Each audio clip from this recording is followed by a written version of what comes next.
YouTube says it has had enough of vaccine misinformation on its site. And false stories from phony sites to run circles around major news outlets. Many people don't know the difference between something real and something created to deceive them. Open your eyes. If you've ever had this feeling that something was terribly wrong with the world that we live in, but you couldn't figure out just what it was, then you've come to the right place. Secret societies, mystery religions, and the Illuminati have been controlling our reality since the beginning of time. But not anymore, because there is an awakening happening, and you are about to become a part of it. Wake up, because this is a call for an uprising. This is a call for an uprising. Welcome to today's show.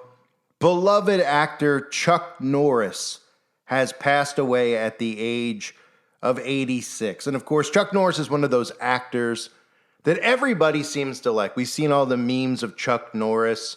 Chuck Norris can, put Tabasco sauce and use it as eye drops in his eye. Chuck Norris can solve any crime, could defeat any man. Nobody could top Chuck Norris. And of course, most people out there would look at Chuck Norris and say, you don't have anything on Chuck Norris. You can't do a video on Chuck Norris and say that he was involved in all of these secret pedophile rings in Hollywood. But of course I can. In fact, the only thing I think of when I hear the name Chuck Norris is indeed that.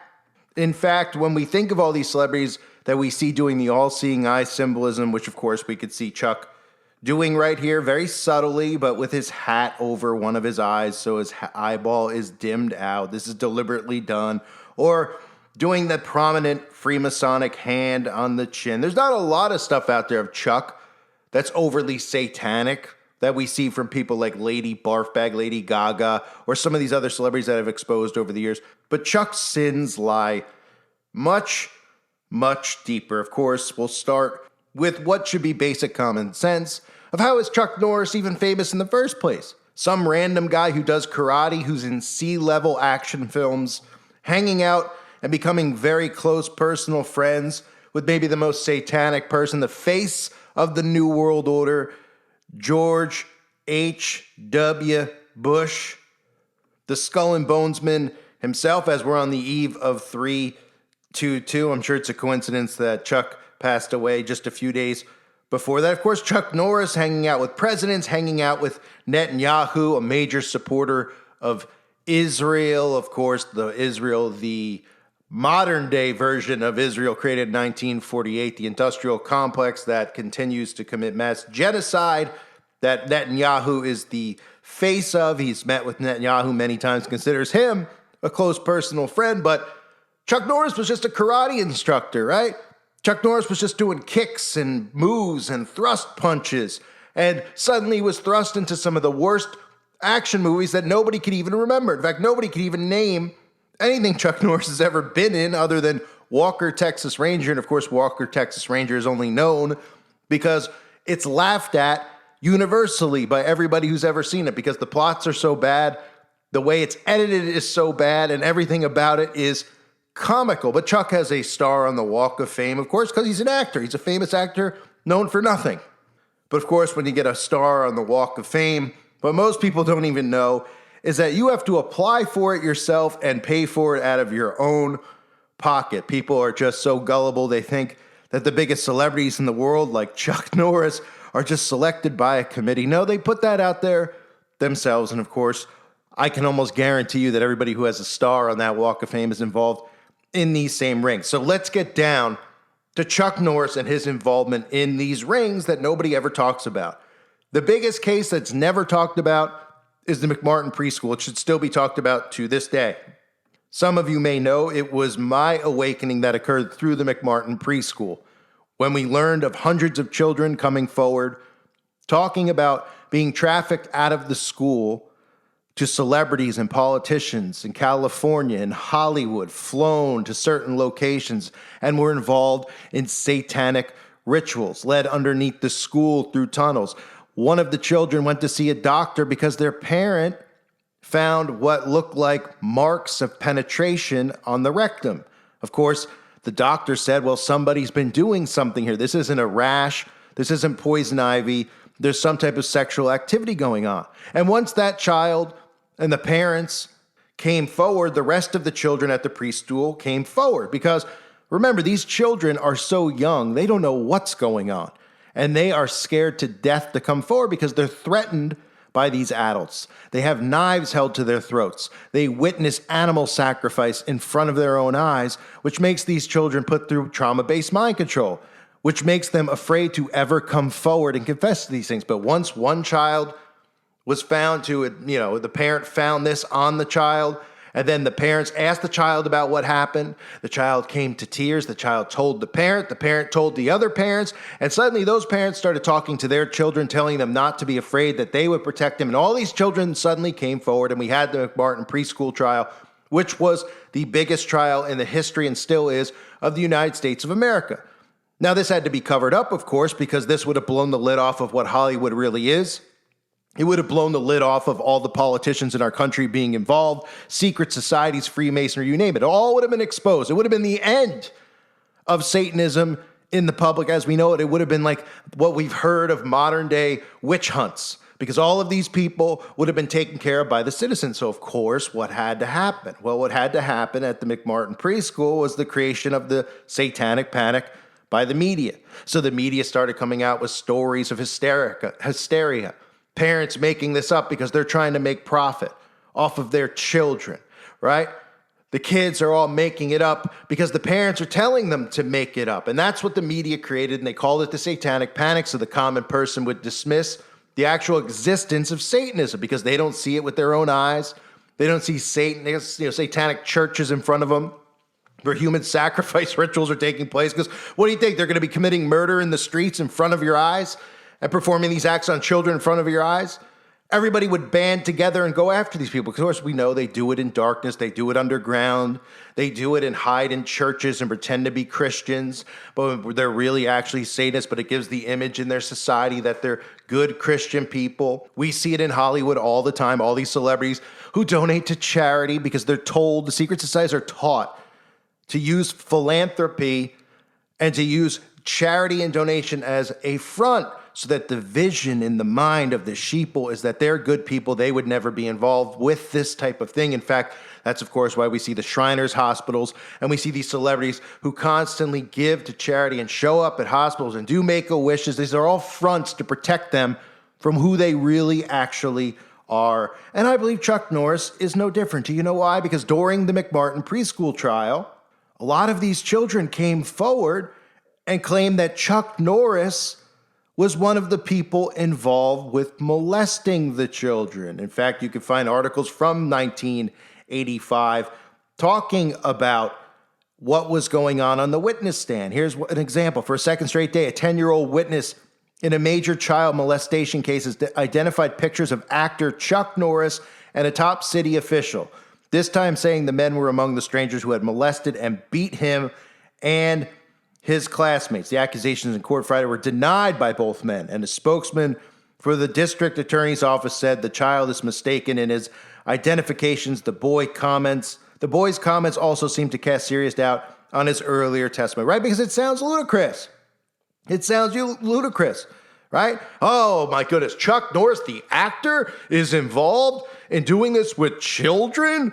The actor, the karate guy, get out of town, right? Well, now in the year 2026, everybody's become quite aware that all of Hollywood is involved in this, and that's why the government has gone out of their way to present you the Epstein case to distract you from things like Pizzagate, which was real, which would have really exposed everything going on in Washington, D.C., to distract you from the Franklin cover-up, which we'll get into momentarily, to distract you from ever bringing up the McMartin case, which is probably the least talked about case, but should be the most talked about case, because, of course, this case got dismissed and they pretended like there was no tunnels. These kids were making up the fact that there were tunnels underground. Of course, conveniently, all the other people involved that the children were pointing out were involved at the police department, right? I mean, here it says the young witness Thursday picked out a photograph of James Hahn, the city controller, who earlier this month was elected city attorney, and said he had killed rabbits at the McMartin preschool in suburban Manhattan Beach. He also identified Norris as a stranger who had visited the school. On Friday, when shown the pictures a second time by another defense attorney, the boy who attended the school from 77 to 79 said Hahn was a stranger who had sexually abused him, beat him with a bullwhip, and took photographs of nude children at the school. He was shown the photograph of Norris and said that was a man who had molested the children as well. Of course, when reached for comment, Norris at a hotel in Florida said, "This is horrible. I spent all my life trying to establish a reputation for decency. I taught karate to kids for 20 years, and they all trusted me and still do." Well, little does Chuck know those words should actually come back to haunt him, right? Because he gains the trust of children. And most of these predators, of course, gain the trust of children. That's how they get away with these acts, because these children think that what's going on is just something normal. They don't know what a sexual act even is because they're so young.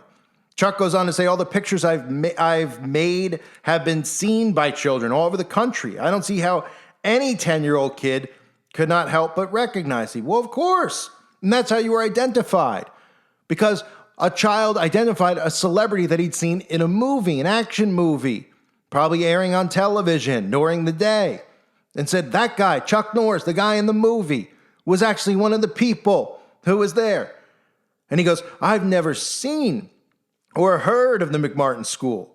I've never been there. I hope people understand this is all a terrible mistake. He also said he had received a telephone call from the Manhattan Beach Police apologizing. Of course, because this photograph had been included as a mistake in the group of pictures. Well, of course they apologized. Of course they did. How could you ever question if a celebrity, it's a crazy notion in 1985 that a celebrity would be involved in pedophilia because they're talented actors. Nobody questions how some guy doing karate suddenly becomes an action star, is hanging out with George Bush and other major politicians, can't even act. Let's be real. He's one of the worst actors in the history of Hollywood. If we look at acting and say, well, you look as a convincing actor, Chuck Norris is one of the worst. But Chuck doesn't know anything about the McMartin School. At the time, Chuck was living in North Tustin, California, had a very private, rustic-style estate. Yeah, a little rustic-style ranch, which was conveniently about 35 to 50 miles away from Manhattan Beach, where the McMartin preschool was. Now, I'm going to play for you this news clip, but of course, in all the news clips that we find from the McMartin trial, there's always the cast of doubt, right? Now, the children come forward, and the children say, this is exactly what happened. But the news media will say, yeah, but were they persuaded into it? It's amazing that in this day and age, when kids come forward and say they're molested by a politician or a celebrity, they're dismissed as being crazy or trying to make money, right? We can't take the 5-year-old's word. But when a 5-year-old comes forward and says that he wants to change his gender, well, we have to allow that and believe that and accept that, right? That's the Looney Tunes world that we're living in. But I want you to see this clip from McMartin, just so you can hear about the trial if you're not familiar with the trial. Now, I have my videos on the website about McMartin that go into way more detail with Ted Gunderson, who's in this video, breaking down the tunnels and how they filled in these tunnels. So just imagine a school that has tunnels underneath it that lead to another building. From that building, it was being used as a prostitution house for these children. And then, of course, the children were being taken in cars out of that home, taken to the local airports, and flown to the homes of many of these prominent celebrities and politicians all around California. But, of course, they'll still try to cast a little bit of doubt when the children tell you flat out what was occurring at the McMartin preschool. What?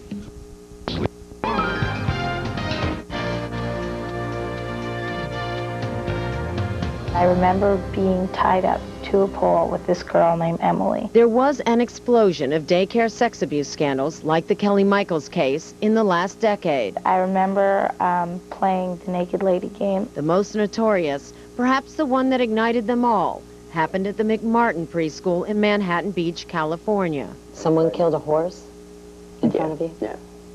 Where? That was at a farm. That was part of the scare tactics. You know, this could happen to your mom and dad if you tell about anything that's happened. And who killed the horse? Ray Bucky. It began 10 years ago with a single accusation of child abuse against one teacher, Raymond Bucky. I have a daughter who has massive evidence of being raped and being sodomized. But it quickly grew. More than 100 counts of charge with 208 counts of until there were 7 defendants. More than 300 charges. And hundreds of charges. I think adults have had a lot of influence on the children. Raymond Bucky, his sister Peggy Ann, Hi. their mother Peggy McMartin Bucky, grandmother Virginia McMartin, and 3 teachers were all charged with sexually abusing 18 children at the McMartin preschool. It was a prestigious school in the area. It had a waiting list. And Kevin Cody, publisher of a local newspaper, Virginia McMartin was the Manhattan Beach Woman of the Year 2 or 3 years prior to the investigations. witnessed the wave of sex abuse charges that washed over the entire beach community. Do you know, altogether, including McMartin, how many schools in this area closed because of allegations of child abuse? 7. And was anyone ever convicted? No. All right, we are ready for the jury. Raymond Bucky and his mother Peggy were the only McMartin defendants to stand trial. As to counts 3. On January 18, 1990. 8, count 9, count 12. After 124 witnesses. Count 14. 1,000 pieces of evidence. Count 56. Count 57. And $15 million of taxpayers' money. 59. The longest and most expensive criminal trial in U.S. history came to an end. We, the jury, in the above entitled action, find the very defendants not guilty. This is all that's left of the McMartin preschool. It was torn down in 1990. The children, the 3-, 4-, and 5-year-olds who said they were molested, are teenagers now. The defendant, Ray Bucky and his family, lost their home and moved to a town just south of here. It's all over, and yet it's not. Are you still angry? Yeah, I'm still angry. I don't make that a part of my life, you know, to dwell on that and say, you know, my God, I gotta somehow get my revenge. But I'm angry, you know, very angry. It shouldn't go on. That kind of stuff should not go on. It shouldn't happen. I want people to know that it did go on and that it still does and that it probably still will go on. Brian Stafford was one of the star witnesses against Ray Bucky. It mattered to me, of course, what the jury said, but I knew in my heart that no matter what they said, I knew my story and I knew the truth. At one point, he spent 16 days on the witness stand. I had really expected a guilty verdict, and I was pretty upset, yeah. I think we all were. Probably the most, not horrifying, but most vivid anger that I have is these older people taking advantage sexually of small kids. It's strange, it's upsetting, and it's just, that really got on my nerves. I had a hard time dealing with that. Seeing it happen to someone else? So having it happen to me, having him, you know, take advantage of me sexually as a small child, it really just kind of shocked me, but I knew it happened. She looks so little. She's so little, and I don't know how anybody could hurt such a little kid. Mary Mae Chiaffi's daughter, Elizabeth, was 3 when she attended the McMartin preschool. She's 13 now. What's the Naked Lady Gang? I don't really remember what we did. I just remember that that's what it was called and that we would all be naked and the girls and boys would stand in lines and they'd take pictures of us while we were on stage. And I remember tunnels. They were kind of like a subway tunnel, but it was a long, like a circular tunnel, and there were lamps, like the oil lamps, every so often, and it was a dark tunnel, and there were pictures of the devil on the wall. And the tunnel went right on across, all the way over to this wall. The kids talked about passageways under the school and rooms under the school. Jackie McGauley says her daughter was also abused at McMartin and also mentioned tunnels. The tunnel went in like this. 10 years later, she and a private investigator are still digging for proof. We were probing all over the school trying to find some evidence of tunnels, and it was like finding a needle in a haystack, really. In 1985, the district attorney looked for tunnels at the site but found no sign of them. And why do you think that you were able to find something that the prosecutors couldn't find? The tunnels were actually under the school building. The prosecutors came in about 2 or 3 days and lifted tile, and they didn't see any indication that there was any break in the floor, and that's all they did. This was the wall, the west wall. After the acquittals, Ted Gunderson helped Jackie McGauley The backhoe went straight down about lead an excavation at the McMartin site. They say the dig revealed that tunnels once existed under the school. 3 was about almost a 50-foot tunnel. When you found these tunnels, they weren't actual tunnels. They weren't intact at the time. They've been filled. How were they filled? We never could figure out how they were filled, but I know it was done very professionally. There's artificial fill here. It's foreign to the other soil that's in the native soil that's in this area. And what do you think that tunnel was used for? Well, the children said that they were taken down into the tunnel and brought up into this triplex next door, and then they were placed in cars and taken out into the communities and prostituted. Does that seem possible to you? I would say it's possible. We found the tunnels. At the McGauley home, more reminders of the McMartin nightmare. Where did these come from? Play yard. These were toys that were actually in the play yard? Mm-hmm. Is that hard, though, for your daughter to see parts of that school in her own backyard? Well, she lived on the school pretty much for a month while we were doing the project. So like I said before, I think we worked through all of that. We had to sleep down there at night with the kids. This is the sign from the school? Where is that now? We've got it in storage. What's the significance of holding on to all of this? A lot of kids were called liars. A lot of kids don't feel that they can hold their heads up. They don't feel like they can talk about what happened and deal with their problems. There's a lot of problems associated with what happened at the school. I don't care about the trial. I don't care about the defendants. I do care about the kids. What good does this do, though? To hold on to the sign, what good does it do to hold on to the sign? It's just there. I'm not really holding on to it. Just as there are families with strong feelings about the McMartin case, there are those with serious doubts. There's no case. The case should never have gone to trial. Newspaperman Cody covered the McMartin trial and says the real culprits in the case were the social workers that investigated the early McMartin complaints. In my opinion, the therapist led the kids into making these false disclosures. Do you think those kids were abused? There is no evidence presented, to my mind, that the kids were abused. I mean, I don't know how many times over the years I've thought, well, maybe they really did. Maybe they did brainwash our kids, and this is all just a bunch of baloney, and we'll just wake up from this bad dream. But the reality, I don't think that's the reality. Is there any question in your mind it happened?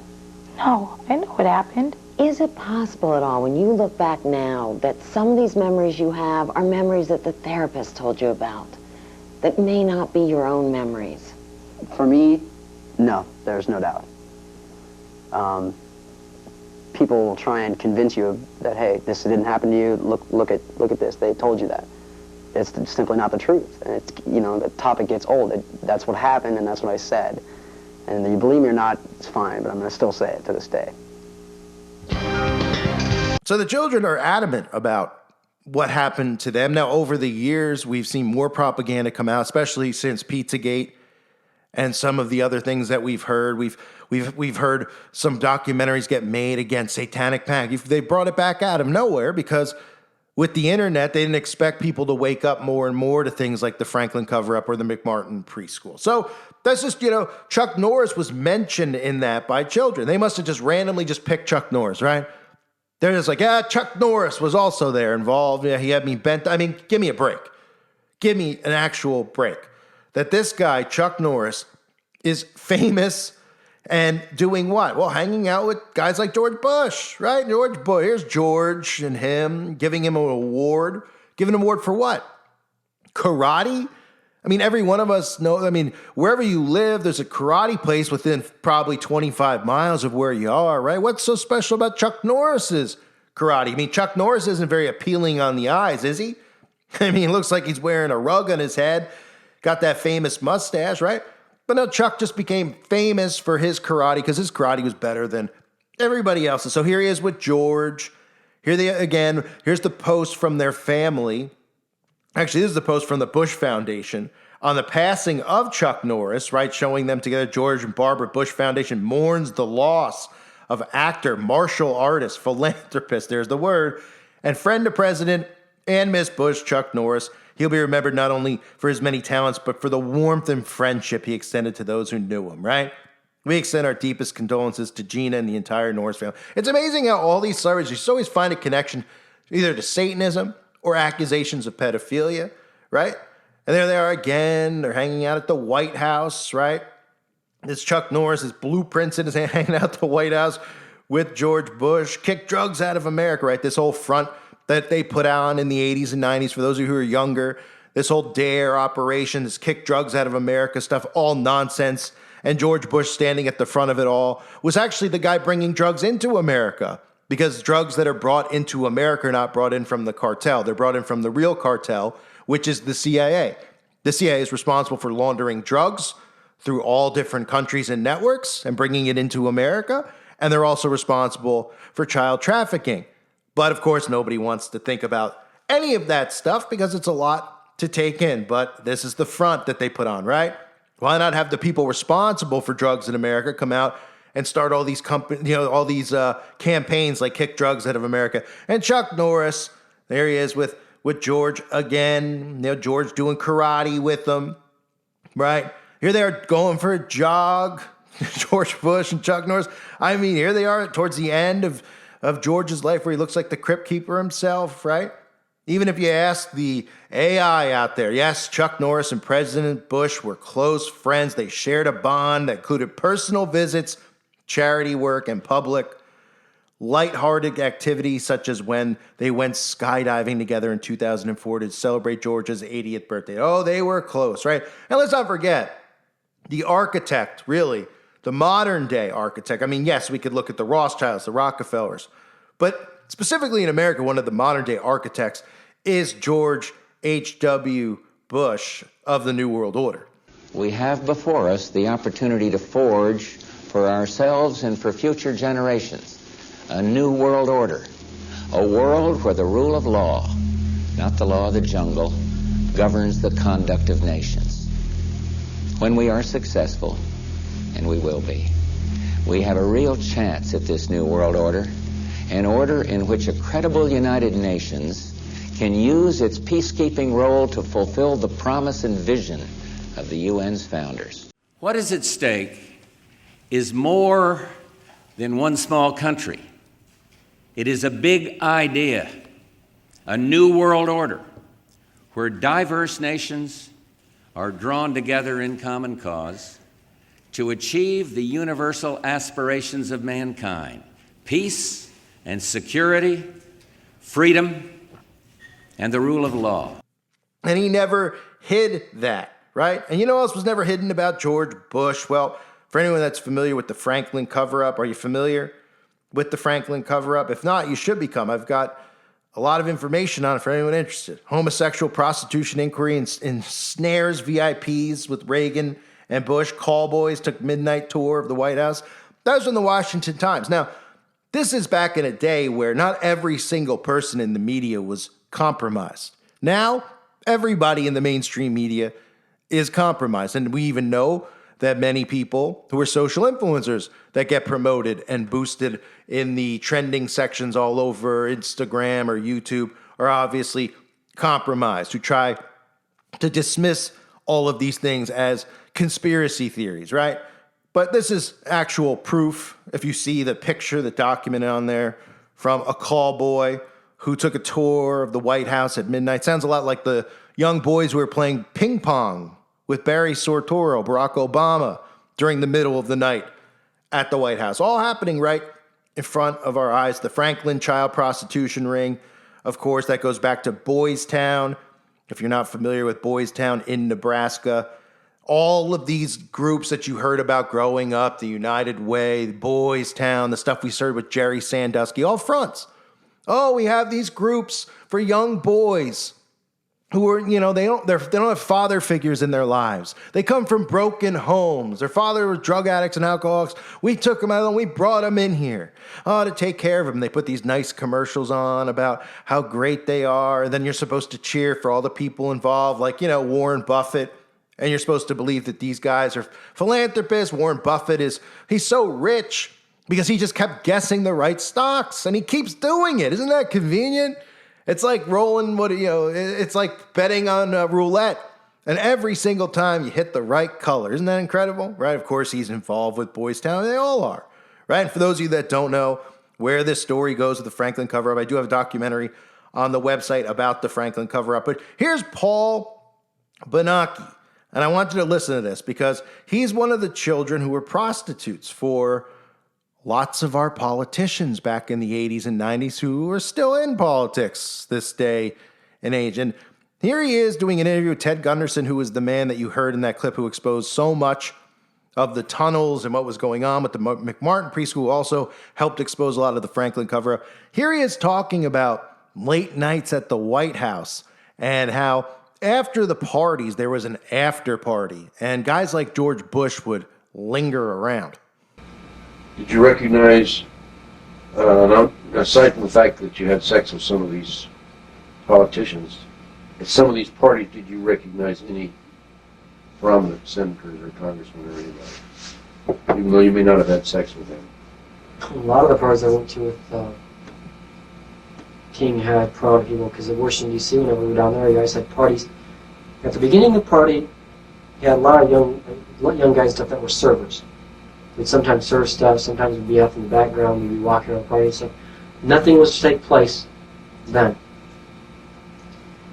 After the party was over, the ones that were involved with him, or the ones that he was trying to get political favors from, that won whatever they wanted, they would stay or they'd come in after the party was over, or the next day. See, so at the party, nothing even abnormal. I mean, if somebody was in there and stuff, they'd see no abnormal activities going on, so they would, honestly be able to say that.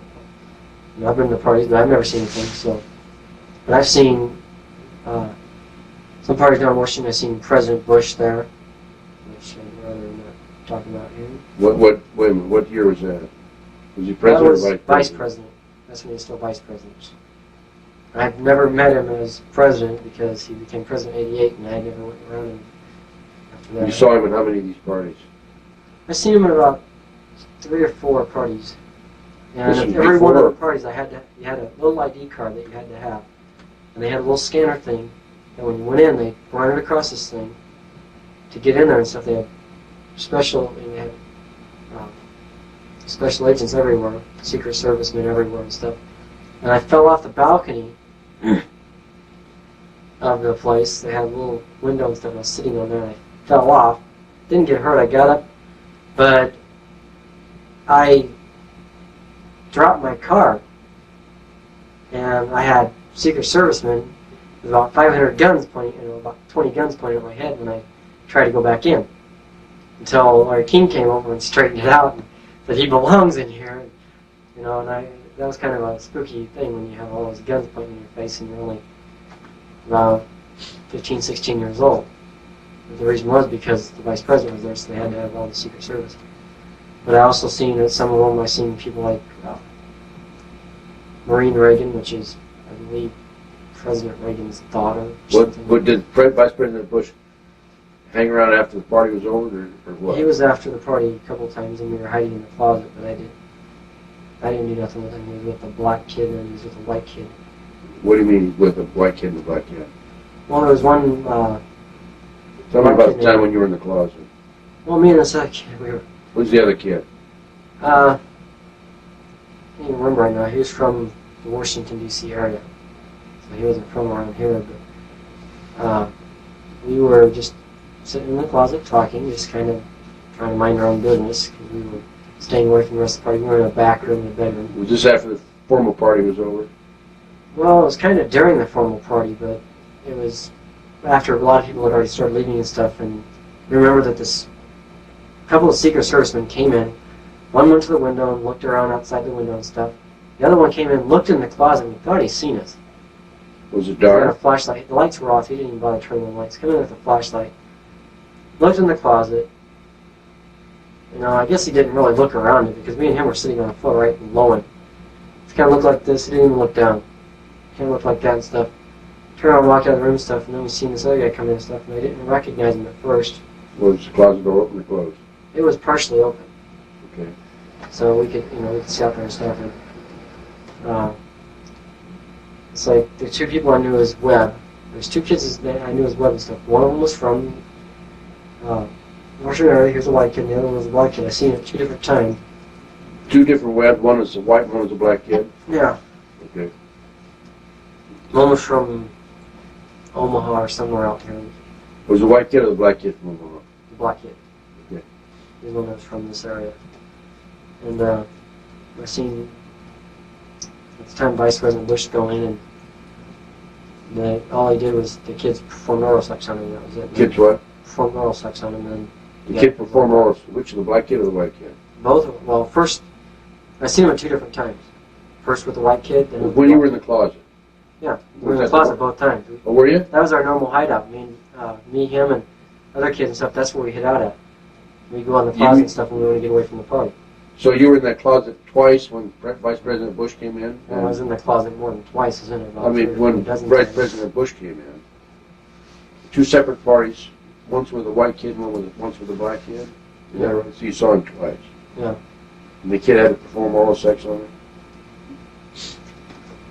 him? And what happened after they finished? He just got up and kind of left, and after the white kid knew that we were in there. The black kid didn't have any idea that anybody was else in the room and stuff. But the white kid, his name was also Joe. It was Webb, and I'm not sure if that was his real name or if he just tried to copy the black kid, because the other kid's name was Wally Webb. Was his name, and the other kid was Joe Webb. But he told us, "Okay, you guys can come out of the closet now." The white kid did? Yeah, he knew we were in there because he was one of the kids that used to hang out with us all the time. Maybe like 3 or 4 of us, we just sit in the closet and stuff. And Well, he used to hang out in the closet and stuff. He figured you were in there, huh? well, he knew we were in there because he seen us go into the bedroom before we went in there. So we told him we were going in there. He said, "We're going to go in and, in the bedroom and stuff and talk," because that's what we did. We went in there and talked and stuff. So he says, "Okay." He says, "I might come in and join you in a little while," because it was the only place you could hide from Larry King at. He never knew where you were at when you were in there. He always figured you were up in some room with somebody, and so he never went and bothered looking for you.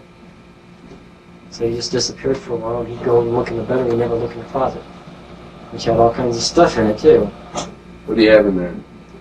Clothes, anything. I mean, he was kind of a wild guy. I mean, I don't know if anybody knew that he was a drag queen, but he liked to dress up in women's clothing a lot of times. I mean, you got Queen of the Max, and You're talking about all kinds of women's clothing. he had some women's clothing in there, but he had men's clothing, suits and stuff. Could have been his wife's clothing? Not in his size. Okay. She's a small woman.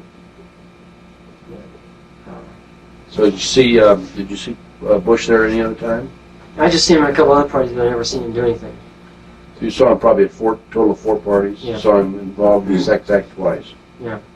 So I'm sure that's is that what George Bush has in common with Chuck Norris? Is it karate? Because I never heard that George Bush was involved in karate. Maybe the connection there is that they're mentioned by young children being involved in acts with young children. Then they hang out together, and you're not supposed to be suspicious as to why Chuck Norris is even famous in the first place. And Chuck Norris yucking it up with all the Bush boys, right? I'm sure they're not involved either. It's a sick world, fully connected with all of these disgusting, disturbing human beings. And you could sit there and you could say, "You're slandering a dead man." I've exposed Norris and McMartin many times over. You could say what you want. You could say, "Well, he was never proven guilty." Well, the whole case, all these people who were guilty got dismissed. And none of them had to pay for their actual crimes. But we know on Judgment Day, they will pay for their crimes. And we know that these people are involved. We know these rings actually exist. But that's the common denominator. And when you see somebody like Chuck Norris, you should say, how is he even famous? Like, you shouldn't just be like, Chuck Norris, I find humor in Chuck Norris because his shows are so cheesy. His action movies are so lame, right? Well, the joke's really on everybody else because Chuck Norris knows that his movies are lame. He knows that his acting is cheesy. He's a frontman, just like all of these politicians and actors are frontmen, and they're all involved in these trafficking rings. And the government, of course, will feed you things like the Epstein files. But what you should look at with the Epstein files is say, where's the information coming from? How is this all coming out? Because it's being fed to you from the government. And when you see a lot of the photographs of like Donald Trump with Epstein or George Bush with Chuck Norris, you start saying, wow, a lot of these people really, we should start saying maybe guilt by association in some cases, right?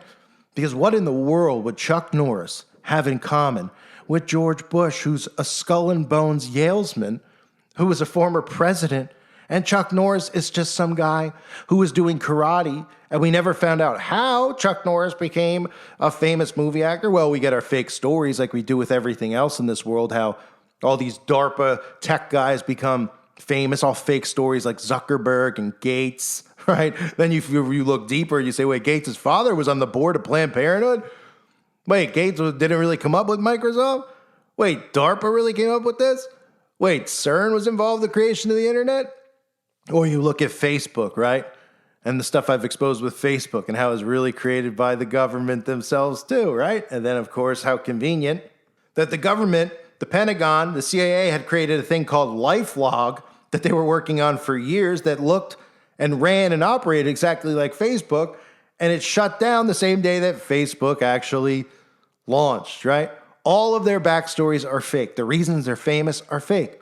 This is a version of mind control. We're all under the experiment of mind control to think that these people are famous for this reason or that reason. But when you realize that all the people we're told are great people, famous people that we're supposed to look up to, you're in your brain, it's almost impossible to perceive that these people are all actual pedophiles involved in secret societies, all network with one another. But the truth is really right underneath all of our noses. And again, more videos of these topics, the Franklin cover-up, obviously my Pizzagate videos, my videos all exposing satanic ritual abuse in Hollywood, the McMartin preschool, they're all available on the website at callforanuprising.com, which again is $2.99 a month. There's a reason it's $2.99 a month. For starters, I have to pay for the bandwidth to be able to hold all of my content, thousands of videos over there.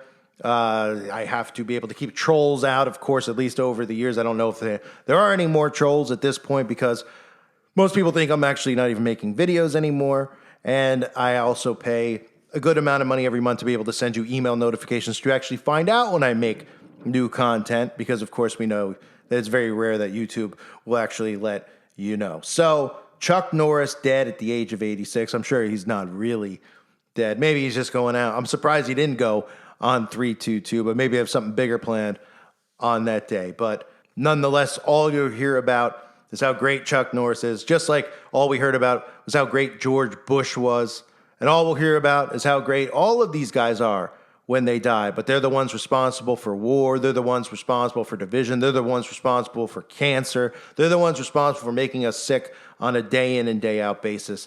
And quite frankly, they all make me sick. I thank everybody for being here. Hope you're all doing well. God bless you and your families as always.